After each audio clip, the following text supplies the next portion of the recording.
This intricate heat engine hums quietly, giving out pleasant warmth. The floorboards creak under your step. Using a thermodynamic expander condenser cycle. Nice. Old science fiction magazines, books about word watching, an almanac from 39. A brisk coastal wind still howls against the window of the shack. Occasionally, the waves crawl in under the foundation, producing a low hum. Listen. The room feels muffled, like you pulled your hat over your ears. Outside, it is cold and windy, but you're inside, and it feels safe and warm. Honestly, this looks a lot better than the Whirling in Rags. Yeah, it looks cozier. It has that lived-in feel. Exactly.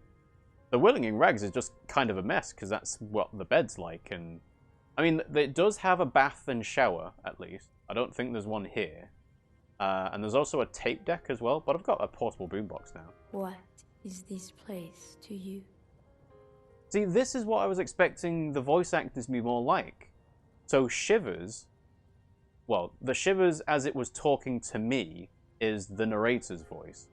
But then there's what is this place to you, which is the voice of Shivers, I guess. My new hangout where I could silently sit, drink, and die while looking at the waves roll in. My forward base for the coastal part of the operation. It's free, that's good enough, I could live here. It looks like my new home, I wonder where the old one went. It's free, that's good enough, I could live here. Waves crash onto the beach, drowning the reeds.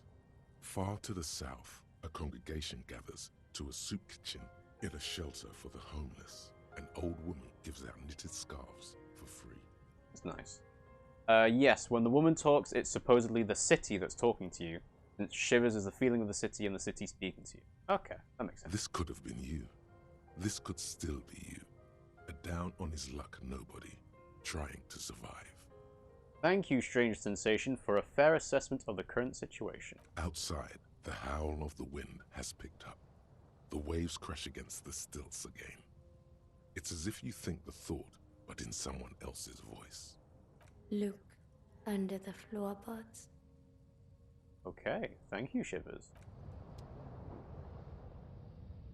Is there a way for me to look under the floorboards? On the table, you see a bowl of water, a rough soap, and next to it, a small hand mirror. A straight razor soaks inside the wash basin.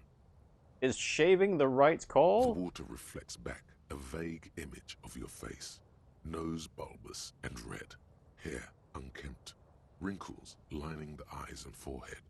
The stash is gigantic. You'll be looking like a pansy without the chops. A fucking pansy. A fresh start looms ahead.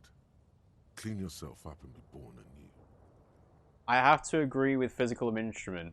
I do think I look a lot better with the mutton chops. I have seen the portrait of Harry Dubois without the mustache and the mutton chops. I don't think he looks good. So I am not doing this check. I've already done the expression one. I would actually like to have the expression back, so I'm not doing this one. Alright, what else? See the waves, the sea, a church. An old mirror hangs on the wall. You see the reflection of your face in it, such as it is, without the expression. It's just hairy. So this is just another place for you to attempt to stop doing the expression. Let the mirror be for now. Have a box above the bed.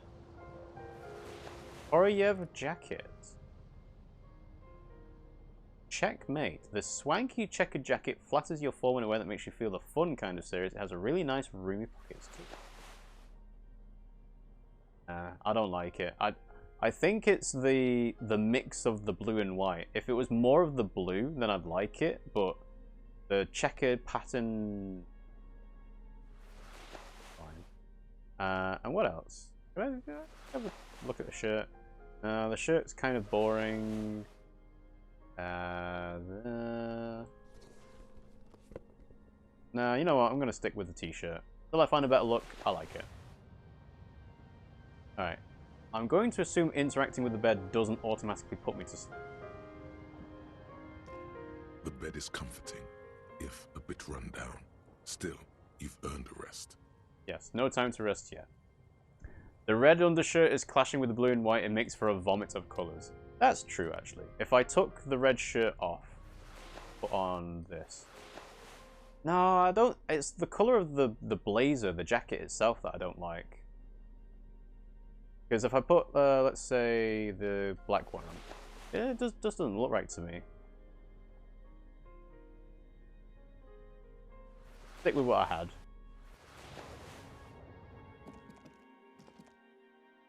I don't know if there is such a thing as fashion souls in Disco Elysium, but I am trying to get to that point. It's just, you'll switch your clothes around when you get to a white check that you want to pass. But yeah, alright. Let's make a save.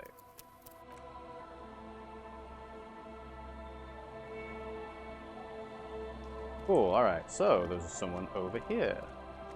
Let's check out the buckets. And what are these doing in the fish? Hi, officer. A woman in a raincoat stands on the quay, considering an overturned boat. A sword and a scabbard hangs from her hip. This is Lilienne the net picker. Anything I can help you with? That depends. Where are we exactly? I have questions. The first is, what your name? I'm good. Where are we exactly? A fishing village on the seashore. This place doesn't really have a name. It's sometimes called Elysium. Why? The sign on the street leading here is illegible. Has been since they built this place. The wind rattles her earrings. Okay. Okay, fine. The first is, what's your name? The name is Lilienne. People call me Netpicker. I think I have time for questions. And that was actually the second one. You can count?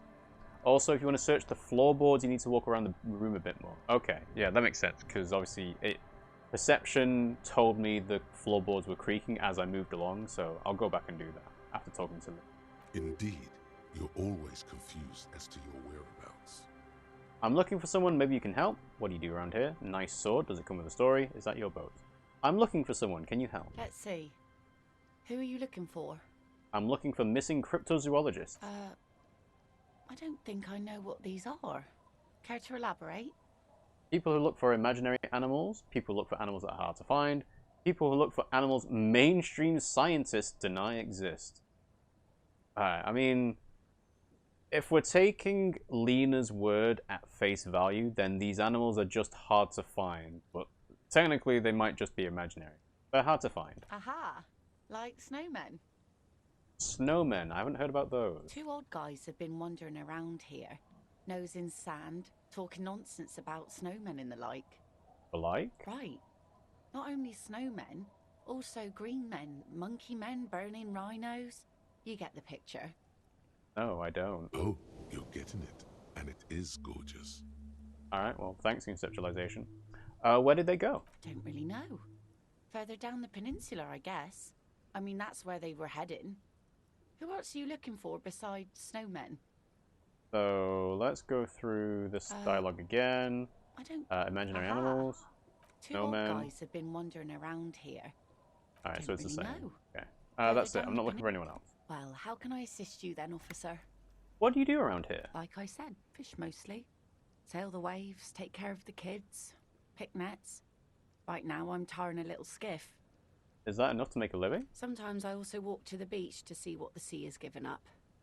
The sea is full of surprises. Keep it professional, man. Don't make it sound like you're hitting on her. I wasn't thinking of that as an option, Rhetoric, but now I am. Interesting, what have you found? I never thought the sea brought in anything particularly interesting. Walking on the beach sounds quite romantic. I think I get it, let me ask you something. Well, let's keep it professional, like you said. What have you found? Wood, pieces of glass. Every once in a while we see dead bodies. Human, animal, fish, other odd sea creatures. A mine washed ashore once. Bottles, drugs also. Lost cargo in general. Most of the time it's just wood and glass. So what you're saying is that I should look around the shoreline to see if I can find some drugs. All right. Major choice moment. You only get to ask one thing. It would be weird to say them all. Choose wisely. Okay. Mines. Mines. You need mines. I need to know about the human bodies. A mine, the RCM could use a mine, where is it? Drugs, I need info on this, Major Narc, point to yourself. This place looks bad, why don't you leave? Enough about this place. Why do I need to know about mines? Is coincidence. Why? The human bodies is probably the most... It's the most relevant to me being a detective, but it also is the most relevant to giving me more info. Like, drugs, I think I can source from other places, like Kuno and I've forgotten his name already, the shopkeep with the drunks. Why a mine? No, you know what? I'll find a mine later. What about the human bodies? Well, you're barking under the wrong tree then, officer. I have no interest in floaters. Seen enough of them in my life already. Very unattractive bunch. Yeah, that was a dead end. Oh well. Alright, nice sword. Does it come with a story? Unfortunately, the factory sold this one with a 3-year warranty instead of a story. It's to intimidate folks, mostly. Hold on. Do you know how to use it? Not really. I know some basic moves, and I know it sure as hell beats a knife when you're in a tough spot. It is imposing, and isn't that what guns are for? No, I would argue guns are meant just for killing. Like, it's not to intimidate people. A knife is more intimidating. A knife is a more visceral, like, thing to see. A gun is just like oh, you're just gonna kill me. A knife is someone that's going to enjoy it or something. Isn't that what guns are for? It is imposing. It's a regular mass-produced sword, like a shovel or an axe. Nothing fancy, just for intimidation. Why do you need intimidation tactic? From time to time, people need a lesson in respect. That's just the way it is. Back in the day, I caught the eyes of many men. And believe me, men need a lesson in manners from time to time. They do, they do. Can I borrow that sword? Why don't more women arm themselves if it's so effective? Where are all the men now? Can I borrow the sword? And yes, I should have gone with the mine. Oh well. No, I'm afraid not. Tempting to confiscate the blade I use to keep these animals in check would put me in an early grave. That is exactly what would happen. Why don't more women do it? What makes you think we haven't? The truth is that almost everyone in this life is scared and tired and stupid and too dull for that. That goes for men too. But they put on an act for us. Pretend like everything's good and living in shit doesn't bother them. Like anyone falls for that. That does not go for real men. It does not go for you. Show her. Show her the wonder. The wonder? Coach means the expression. The first rule of gun safety is do not point the gun at anything you're not willing to destroy. Like you said, meant for killing, not intimidation. Yeah, exactly. That's what I would say. I mean, as someone that has never seen a gun in real life and never wants to, if I saw a gun, that's a I'm in the wrong place, I need to leave immediately kind of thing.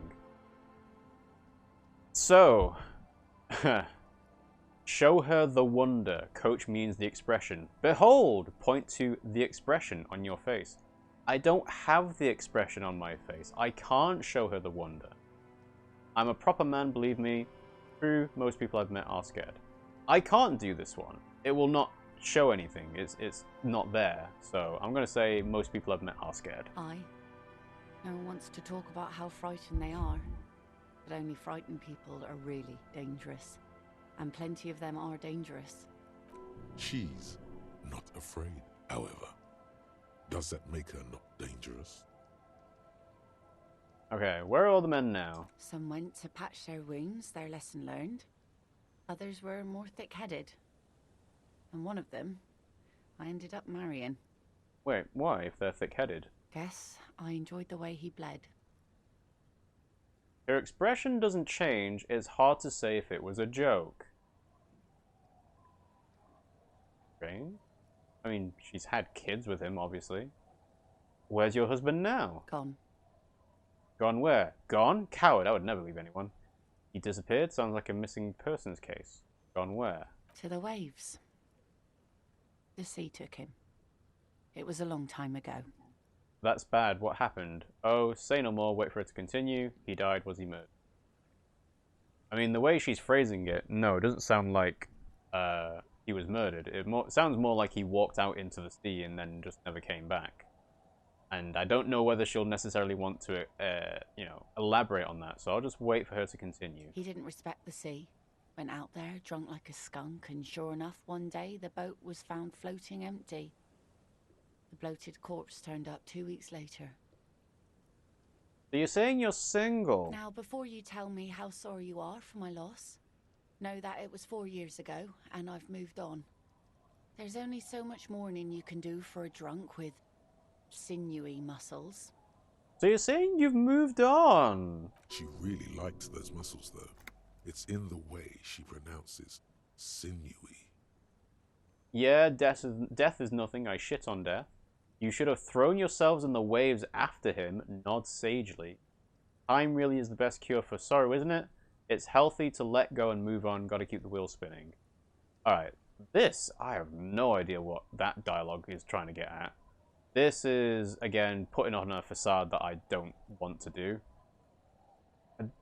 I don't think this is the right thing. So I'll say it's healthy to let go and move on.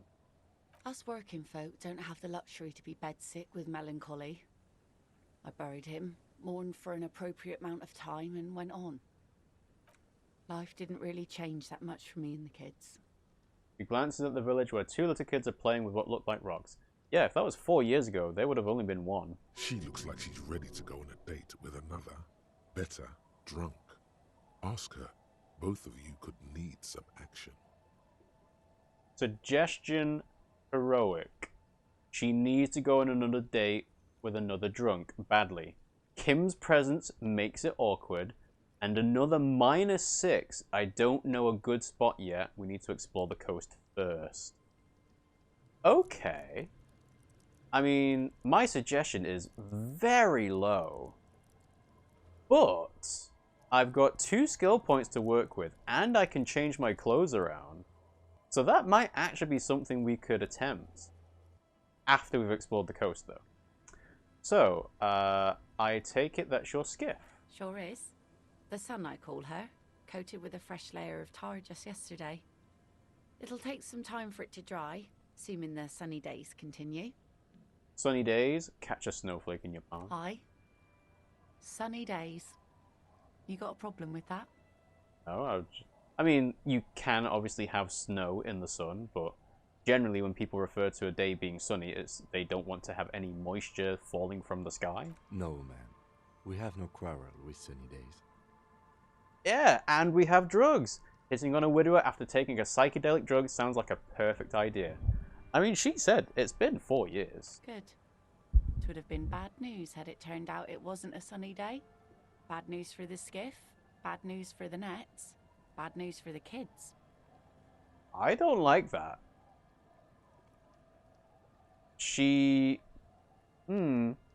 Okay. Bad news for... Alright. Bad news for the skiff, whatever. You know, the tar's not worked properly. Bad news for the nets, she obviously has some, you know, emotional or mental anguish, and it affects her work being a net picker. Bad news for the kids? Sounds like she's taking it out on them. There's a moment's silence. She looks at the slushy snow melt on the yellow belly of the boat. When do you think the boat will be ready? I want to ask you some... When do you think the boat will be ready? In time, when the sea turns and the winds settle, she will be ready. Waves wash the sand. A skiff moves across the mirror-smooth sea, far away from here. A lone passenger, a fast sloop in the distance. White sails. Is that Joyce? My prediction, it will be at least 2 days. 2 days. Okay. So, I mean... I would have expected this to be a red check. But it's a white check, so I can retry it if I level up suggestion. So why don't we leave it, because if I try it and fail, then it could have a even worse effect later on. Be seeing you. Okay. Oh, there's a container? Franco-Nigerian cavalry boots. Perception +1. Good old calf-length cavalry boots. Mount that horse and ride into the night. The heel comes in handy too. It definitely makes you some good 5 centimeters taller, but it could also make it making you sharper, more perceptive to your surroundings now that you've gained a new perspective. They look pretty good, actually. You know? And they go well with any type of pants as well, because you are tucking the pants into them. That's good. I like that. But yes, I was keeping the shoes on just because getting money is a real problem for me. So, yeah, we'll keep this on for now. But fashion soles, fashion Elysium, Franco-Nigerian cavalry boots is a good option. Yes, you might want to get rid of the -6 on the suggestion at least. Not like it'll matter much first for the first roll. No, but I don't know what else it'll affect anyway. So, alright, let's go ahead and we'll make a save and then we'll try the floorboards again. Right. Yeah, whatever's supposed to happen with the floorboards isn't happening, so that's fine. It might be a comeback later to do at nighttime kind of thing anyway.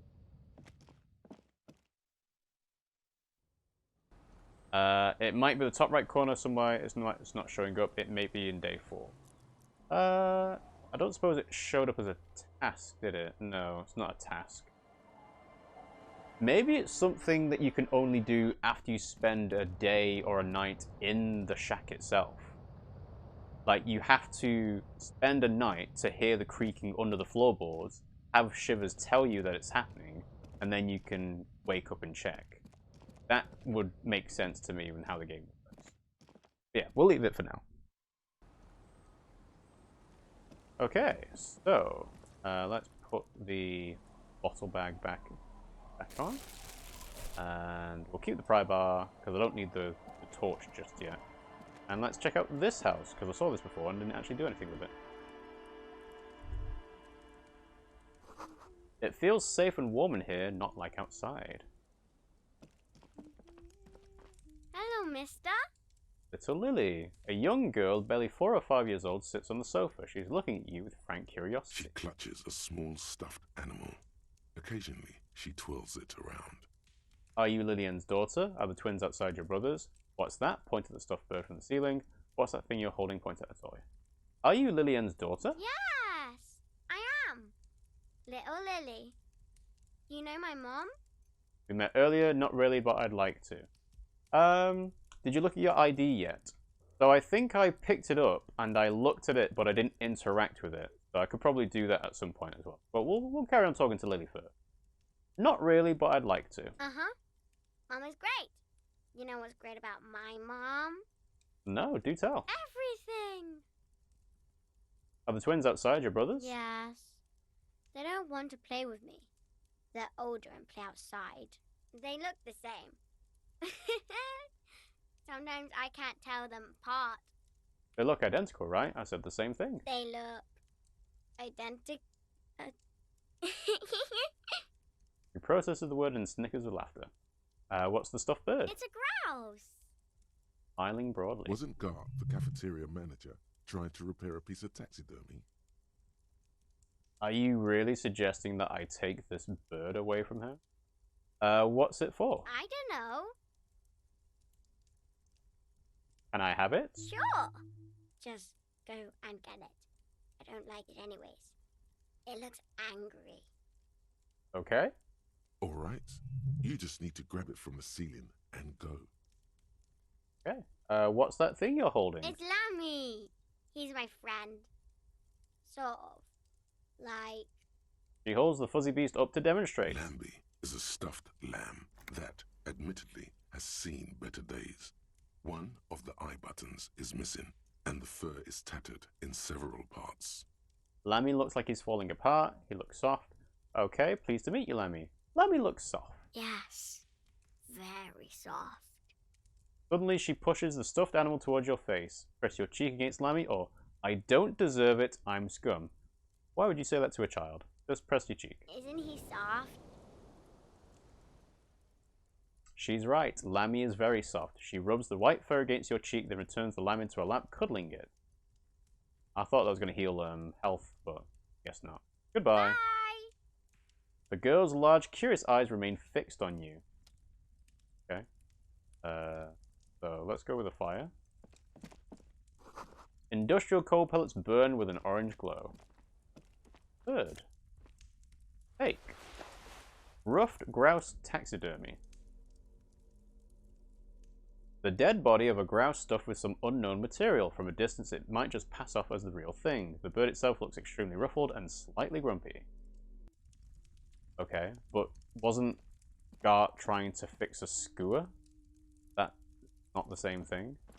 And yes, let's have a look at our badge.